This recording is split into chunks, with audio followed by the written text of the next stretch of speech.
People keep asking if we're back. And we haven't really had an answer. But now, yeah, I'm thinking... We're back!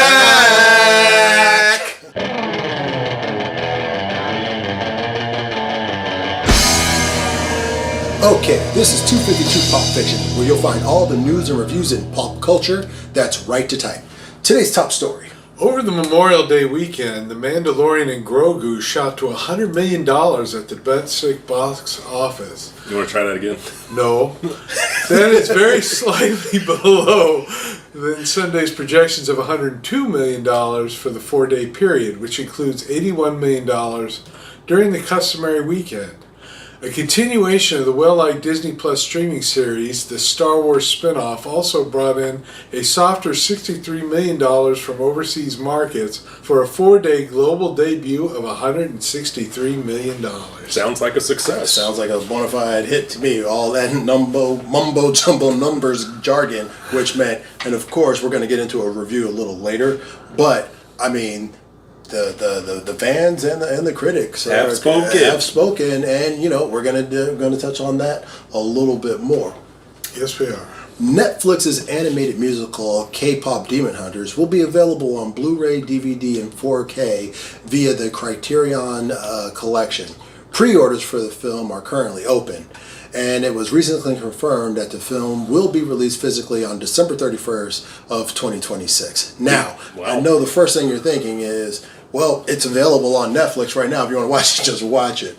But there are people that like to have a physical copy of the movie, something to take a hold in the hand and put on their shelf. Do you guys still have DVDs that you? I do. Of course you do. I have some collections where I can't get them all on streaming. Mm-hmm. I'm a big fan of Kurosawa. He made 30 movies. I can get about 10 or 12 of those on streaming. So if I want to watch, you got to do the disc. Yep. And I'm really excited about this K-Pop Demon Hunters thing, because I have no idea what or who they are. I had no idea they were on Netflix, and yeah, that's a complete mystery. Welcome back, JB. Yeah, that's a complete mystery. I mean, I think they won an Emmy and a Grammy. Well, no, just an Emmy and a Grammy, because that song was super popular. So it's a song. Well, it's a musical. I mean, they have. It's an animated musical. In an animated musical, they will have songs. Demon Hunters. Yeah, it's a K-pop group. It's a Korean. Have you seen it? Oh, I don't know what K-pop is. It's Korean pop music. Okay. That is original. That's new to me. I don't know BTS, what BTS is. Blackpink. Don't know. They stole music from black people, basically, and made it... Just like they do with their breakdancing. You think it came from that? I did not know. I don't need physical media for much, because I bootleg everything off the internet. Come and get me. Next summer, John Rambo, a prequel to the popular action series, will be released in theaters. As an 1982? As an origin story, John Rambo takes place prior to the events of 1982's First Blood. Oh, it's not 1982, it's 1979. This action adventure starring Sylvester Stallone that launched the franchise, which was huge. David Harbour, like him, will play Major Troutman, and Noah Centineo will play Rambo. Why not have Sylvester Stallone do it? Because Sylvester Stallone is 80 years old. I know, he's 800 years old. Let him play a young guy in 1982. It'll be just as ridiculous as this movie. Did you see First Blood? I saw First Blood. Did you like First Blood? No. Did you like First Blood It's Part 2? Ridiculous. Those movies are so over the top and ridiculous. First Blood wasn't. Yes, it was. No, it was. It was just a man running from the law. First Blood was more grounded. It's a video game. He's got a cheat code for infinite ammo, and he's just completely indestructible. It's just the whole. In First Blood, he got messed up. No, I don't think. I think you're confusing First Blood with Rambo. I have seen First Blood. That's where he goes to a small town. Yeah. Brian Dennehy plays the local sheriff. Yeah. He suddenly gets equipped with all these amazing weapons that never run out of ammo. He does. They sprayed him with water. A water hose. Black people know about ridiculous. that. I'm not gonna lie. I haven't seen First Blood since probably 19. 1990 was probably the last time I saw. We got our first Blood. glimpse of the Bowie knife. Yeah. Then he had it in It's there. a K-bar. All right. Knife, Browning automatic rifle, K-bar.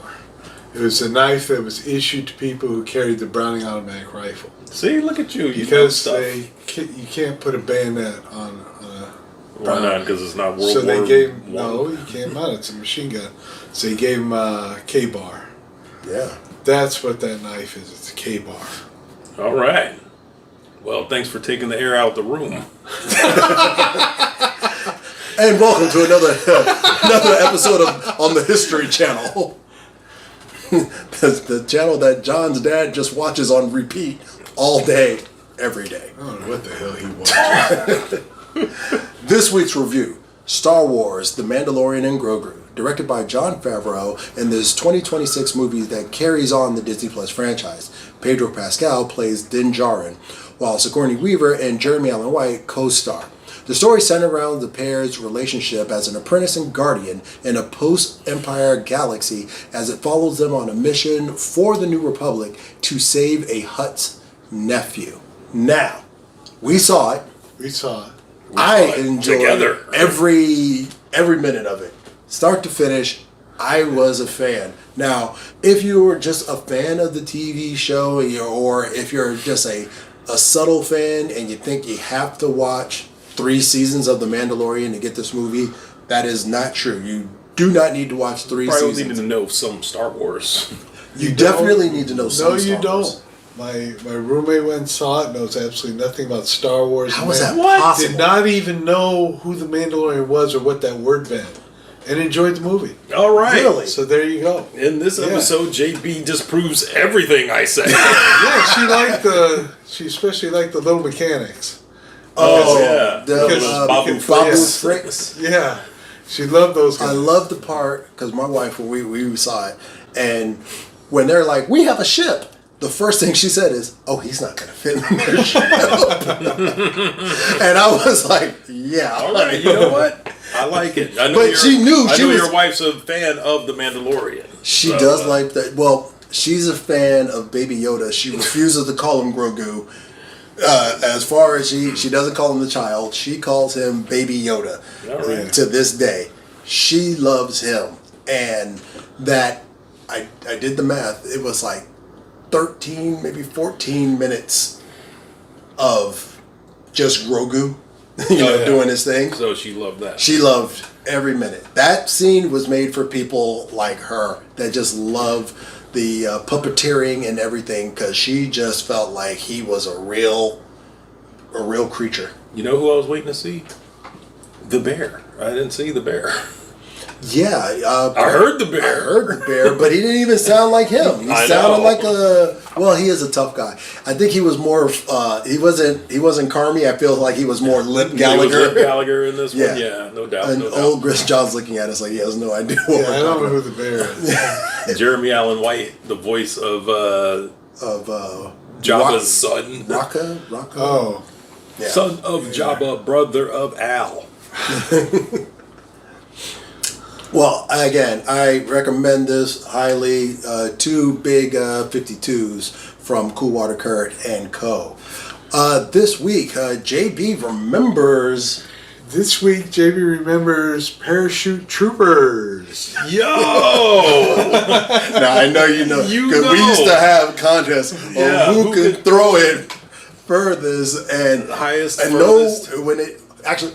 Sorry, JB, we're stepping all over It's your okay, go remembers. ahead. Go. Go. No, go ahead. No, I got something to say. Say your piece. Parachute Troopers was a toy that had been around, been played with since the 15th century when Leonardo da Vinci first proposed the parachute. However, they became a popular toy in dime stores shortly after World War II. Mm-hmm. It says in the 60s, companies like Rayline licensed the product and sold it, typically having a plastic soldier with a hook on its head and a parachute attached. Parachute jumpers were licensed in the 1970s by companies like Azra Hamway, who introduced Marvel and DC superheroes and even Planet of the Apes characters attached to parachutes. Nice. I will say, well, first I want to open up with when you had this toy First of all, you had to be careful. You do it too tight or you do it too loose. Not only will the parachute not operate correctly, but you have it's a very good possibility that the little string will rip from the parachute, and then that toy is basura. You can't even do it anymore. Yeah, absolutely. But like if you did it too tight, you would throw it, and then the parachute just land like a rock. Yeah, like a rock. It wouldn't have time to open. Or if you did it too loose, you would throw it, and it would aggressively open up and go. And then usually that's how the string would get popped. But I remember Harp and I back in the day at Dover Pond, we were trying to throw it across the creek, and then of course the object is for your parachute guy to make it across the creek and land and not get caught up in the wind or anything. But it's amazing how you hold it in your hand. It's like smaller than a baseball. It's hard. It looks like it's easy to throw. Mm-hmm. Then you huck that thing and it goes half the distance you think it should. So absolutely. Which version did you prefer? The guy that was a little bit bigger, or the one that you got like from the gumball machine inside the tiny one? I don't know. I never really had many of the bigger ones. I always had the little guys. But the big ones. Yeah, those are the ones I like. They were so great. Now, did you wrap it around him, or did you fold it up nicely and then throw it? That's a good question. All right. So first you have to straighten it very carefully. Yes. Then you fold it. Yeah. Not too many times or it won't open. Right. Just long enough to fit across his back. Yeah. Then you wrap the strings around very carefully so they don't tangle. Yeah. Otherwise you'll just have a knot and the parachute won't open. Mm-hmm. And you huck it as hard as you can, and it goes about a third of the distance you think it should. Absolutely. But it does fly. It does. Yeah. And if you were really good, you would get a nice soft landing, and you would win the contest between you and your co-host. Yeah. And at the end of the day, it's all about L's and W's. I believe I'm up. Yeah, I know. I lost so many in trees. I lost so many just the strings getting knotted. I'd say, that's going in the trash. Yep. Mm-hmm. Yeah. And did you keep the toy if the strings broke off? Oh, man. Did you I felt like setting in a toy box somewhere a parachute jumper who did not have his parachute? Just I felt there with the ring on his head and nothing. Nothing on it. 90% of those With a I rip in picked the up ring. either at the gumball machine, at the Lucky's, or at the 99-cent store. And they were usually just a one weekend toy. And by the end of the weekend, after you threw it half a dozen times. All right, I'm trying to remember. Did we ever try and put one on a G.I. Joe? Yes, they did not work. They didn't work because the G.I. Joe was too heavy. Yeah. Something like a rock. If you were lucky, you could open it up. You go up on the balcony, open it up, and just drop it. And they actually, if you pre-open them and drop them, they last long. But then you gotta go down and get it and go back up. And then your mom would yell at you, you got one more in and out before I beat you. Keep your ass in or out. Yeah. Letting all my PG&E go out the door. I hear that door close one more time. Yeah. You ain't coming back in. Man. I'm Ralphie D, and that's news to me. I'm Cool Water Kurt. That's my story, and I'm sticking to it. We'd like to hear what you think. Leave us a comment down below. Let your opinion be heard. And if you like out this video, check out other videos on our channel. And I'm JB, and this is 252 Pop Fiction, where you hear it First. You caught it. I know, it's been a while. It's been a while. I saw you get the, like, as soon as it was coming, you remember. I got it.